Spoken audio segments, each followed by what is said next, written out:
নমস্কার বন্ধুরা, আবার চলে এলাম একটা নতুন বেড়ানোর গল্প নিয়ে। প্রথমেই ক্ষমা চেয়ে নিচ্ছি, কারণ আমি লাস্ট তোমাদের সাথে শেয়ার করেছিলাম আমরা স্নোফল নিয়ে মালদাতে ঢুকছি। তারপর অনেক দিন তোমাদের সাথে তারপরের গল্পটা শেয়ার করা হয়নি, কারণ আমি ভীষণভাবে ব্যস্ত ছিলাম। যাই হোক, সেদিন রাতে আর কোনো ভিডিও করা হয়নি, কারণ হোটেলে ঢুকে আমরা দেখেছিলাম স্নোফলের কারণে কারেন্ট নেই, হোটেলের অবস্থা তখন খুব খারাপ। তাই জন্য নিজেদের একটু কৃত করার জন্য সেদিন রাতে আর কোনো ভিডিও হয়নি। এটা পরের দিন সকালের অবস্থা, চারদিক সাদা, প্রচণ্ড ঠান্ডা, কাঁপছি পুরো। আর এই যে চারদিকে স্নোফল, চারিদিকে স্নোফল। তোমরা দেখতেই পেলে আমার অবস্থা, আমি কথাও বলতে পারছিলাম না, এত ঠান্ডা ছিল। আগের দিন সারা রাত স্নোফল হয়েছে, সকালে উঠেও স্নোফল হচ্ছিল। এই টাইমটা ছিল ওই সকাল 9:30 10টা, এই টাইমটা স্নোফল থেকে আবার বৃষ্টি শুরু হয়েছে। আর অলরেডি স্নোফল পড়া বন্ধ হতেই এখানে ভীষণ তৎপরতার সাথে কাজ শুরু হয়ে গেছে, কারণ অলরেডি স্নোফলের কারণে সমস্ত রাস্তা বন্ধ। তো ওই ক্রেনে করে বরফ কাটা হচ্ছে, আর টেম্পারেচার যত বাড়ছে একটু একটু করে বাড়ছে, মানে সকাল পর্যন্ত মাইনাসেই ছিল, এই এখন হয়তো টেম্পারেচার ছিল 3-4 এরকম। তো এতে ক্রেনে করে বরফগুলো কাটা হচ্ছিল, তখন সেই বরফ গলে জলটা পড়ে আরও প্যাচ প্যাচে কাদা তৈরি হয়েছে। এই ছিল অবস্থা। হোটেলে কারেন্টও ছিল না, প্রচণ্ড কষ্ট হচ্ছিল। তারপরেও যেহেতু আমার প্রথম এক্সপিরিয়েন্স, চোখের সামনে এত বরফ দেখা, তো ছিল অন্যরকম প্ল্যান, কিন্তু এই স্নো দেখে ব্যাপারটা পুরো আমরা এখানেই এনজয় করেছি। যদিও আমাদের এই ট্রিপে মানালি ঠিকভাবে ঘোরা হয়নি, আমাদের মানালিতে 3 দিন থাকার কথা ছিল। তো আমরা ডিসিশন নিয়েছিলাম এই দিন রাত্রে যে পরের দিনই বেরিয়ে যাব, কারণ পরের দিন সানি ওয়েদার দেখালো, বিকেল থেকে আবার বৃষ্টি দেখাচ্ছিল। তো যাই হোক, আমরা আজকে আমাদের এখানেই থাকতে হবে, কারণ রাস্তা বন্ধ সব। তো যাই হোক, শুধু হোটেলে বসে কেন থাকবো, এই বৃষ্টির মধ্যেই জুতো ভাড়া নিয়েছিলাম আমরা, এই জুতো ভাড়া নিয়ে আমরা ঘুরছিলাম। কিন্তু এখন আমি একাই আছি, এরা আমার সঙ্গীরা সবাই ছিল, কিন্তু শেষ পর্যন্ত কেউ আর ঠান্ডা সহ্য করতে পারছিল না, তাই সবাই ফিরে গেছে। আমি এখন একা ঘুরছি।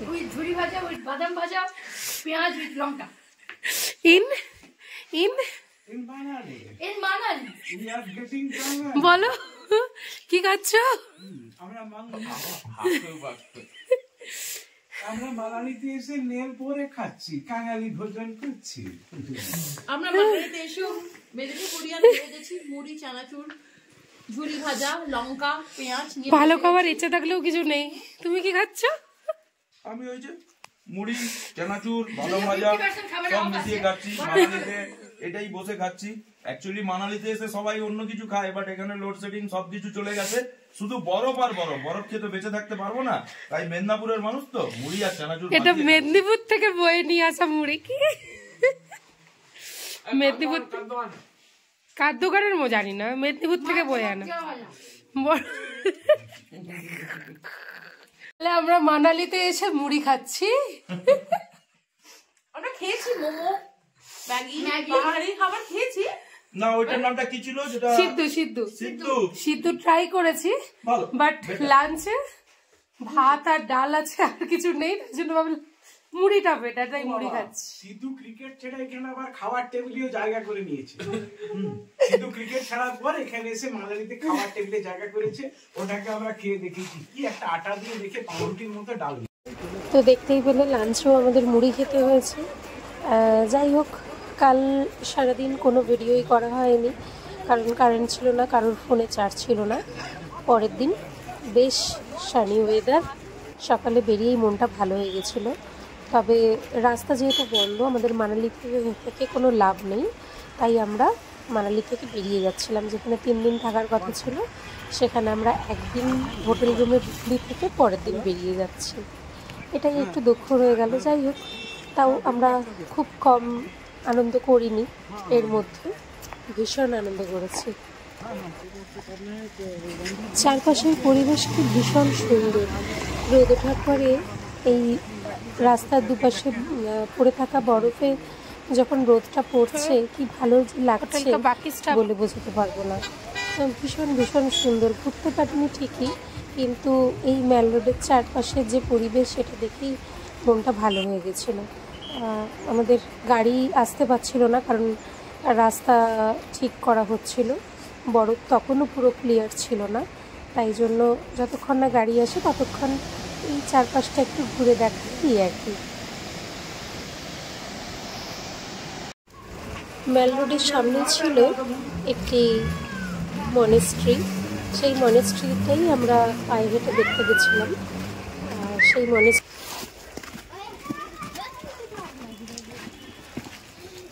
মনেস্ট্রির ভেতর তখনও বরফ পরিষ্কার হয়নি, কারণ আগে এই রাস্তাগুলো পরিষ্কার হবে। আর এখানে বাকি কিছু হোটেল বা হোমস্টেতে দেখলাম মানুষজন নিজেরাই নিজেদের ঘরবাড়ি ছাদ থেকে বা বিভিন্ন জায়গা থেকে বরফ পরিষ্কার করছে। মনেস্ট্রির সামনে জমা বরফ নিয়ে আমিও এক প্রস্ত ফেলে নিয়েছিলাম।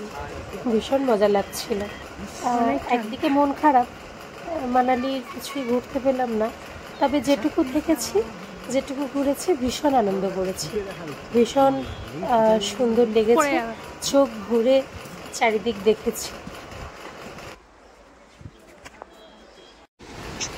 এর মধ্যেই আমাদের গাড়ি চলে এসেছিলো, তো গাড়ি চলে আসায় আমরা বেরিয়ে পড়েছি।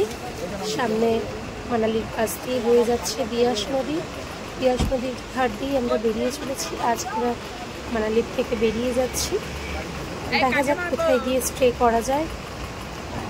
এই যাওয়ার পথে একটা ব্রিজ দেখে আমরা দাঁড়িয়ে পড়েছিলাম। এখানে কিছুক্ষণ সময় কাটিয়ে আমরা ফিরে গেছিলাম। আর এইখানে পেয়ে গেছিলাম এখানকার লোকাল ফুড, হচ্ছে সিদ্ধ আটার তৈরি, ভেতরে পোস্ত পুর আছে। মন্দ না খেতে, তবে খুব ভালোও লাগেনি। আর পাহাড়ে এসে ম্যাগি খাবো না, সেটা তো হতেই পারে না। তাই বেশ ভালোভাবে পেট পুজো করে, লাঞ্চ তো করা হয়, তাই বেশ ভালোভাবে পেট পুজো করে আমরা বেরিয়ে পড়লাম। বেশ খানিকটা মন খারাপ নিয়েই আমরা বেরিয়ে এলাম মানালি থেকে। আজকের মতন মানালির গল্প দিয়েই শেষ করছি আজকের ভিডিও। আবার দেখা হচ্ছে মানালির পরের ভিডিও নিয়ে, পরবর্তী গল্প নিয়ে। ততক্ষণ সবাই ভালো থেকো, ঘুরতে থাকো, আনন্দ করো। আর ভালো লাগলে লাইক, কমেন্ট, শেয়ার, সাবস্ক্রাইব সব করে দিও। টাটা।